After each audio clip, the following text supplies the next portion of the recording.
સમતુલ્ય જ છે, બનાવે છે, પણ તમે કહ્યું કે નહીં મારા પહેલા માલિક છે કંપનીના એ કૃષ્ણ ભગવાન છે, એવો શું વિચાર આવ્યો કે આ નિર્ણય તમે લીધો?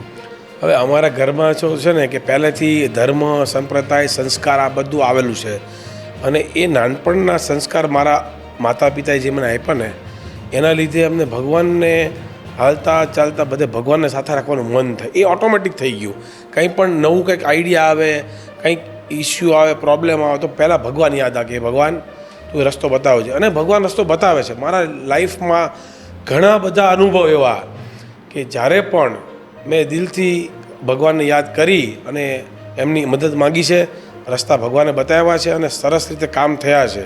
એમાં કોઈ મને શંકા નથી.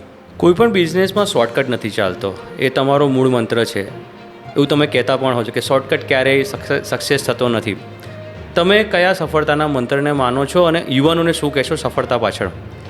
સફળતા માટે એક જ કામ કરવાનું છે કે તમે સફળ થવાની ઈચ્છા જે પણ ઇન્ડસ્ટ્રીમાં હોય, તમારી જે પણ વિષયમાં, સંગીત હોય કે ઇન્ડસ્ટ્રી કરવી, મેન્યુફેક્ચરિંગ કરવું, કોઈ પણ વસ્તુ કરવી, તમારે હીરો બનવું છે, તમારે કોઈ ડ્રામા કંઈક ક્લાસ કરવો છે, તમે પહેલાં નક્કી કરતાં પહેલાં એને તમે વિચારો, વિઝ્યુલાઇઝ કરો અને પછી એમાંથી પણ જો મેળ ન પડે તો તમે ઋષિકેશ ચાલ્યા જાઓ, તમે કોઈ ફોરેસ્ટમાં ચાલ્યા જાઓ, તમે એક રૂમની અંદર બંધ કરી દો તમારી જાતને અને ધ્યાન લગાવીને બેસો કે તું કોણ છો, તું શેના માટે આવ્યો છું, તારે ગમતો વિષય કયો છે.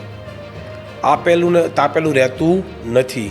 તમે નક્કી કરતાં પહેલાં તમે 1 મહિનો લઈ લો, તમે 2 મહિના લઈ લો, પણ 2 મહિના પછી નક્કી કરો કે મારે આ જ ઇન્ડસ્ટ્રીમાં કે આ જ બિઝનેસ કરવો છે, તો આ મારી હોબી છે.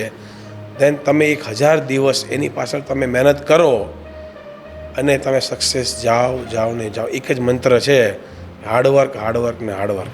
સાથે સ્માર્ટ વર્ક તો હવે તો આવવાનું, કેમ કે આજે વિજ્ઞાન, સાયન્સ ક્યાં પહોંચ્યું છે, એટલે આ તો નાના બાળકને પણ ખબર પડે બધી જ વસ્તુ. જે પહેલાં આપણે 18 વર્ષે ખબર પડતી હતી, અત્યારે 12 વર્ષે બાળકને પણ ખબર પડે છે. એટલે એના માટે એક જ મંત્ર છે કે હાર્ડવર્ક જ બહુ ઇમ્પોર્ટન્ટ છે અને વચ્ચે વચ્ચે ફોકસ ચેન્જ ન થયો. આપણો ફોકસ ચેન્જ થયો એટલે બધું જ આપણું પાણીમાં.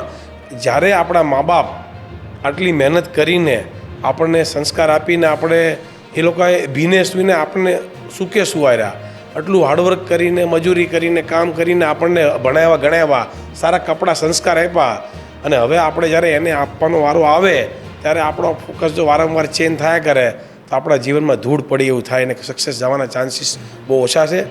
મા બાપની પણ સેવા કરવી, મા બાપને સવારમાં રોજ પગે લાગવું અને એને હક કરીને જાઓ ને, હું તમને કહું તમે સક્સેસ નહીં, આમ સ્ટેમ્પ પેપરની જરૂર નથી.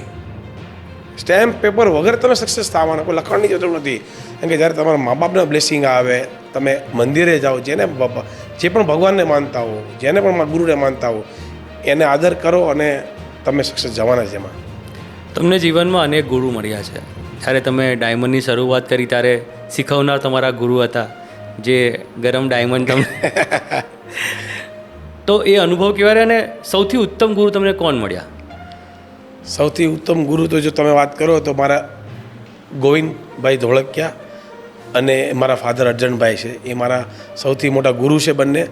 અને બીજા ગુરુ તો અનેક મળ્યા, કેમ કે જો જ્યારે કંઈ નવું શીખવું હોય, કંઈ આપણે આપણી જાતને કંઈ ડેવલપ કરવી હોય તો બધી જગ્યાએ આપણે ગુરુ જોવા મળે છે. તો ગુરુ તો બધે જ બનાવતા રહેવાના.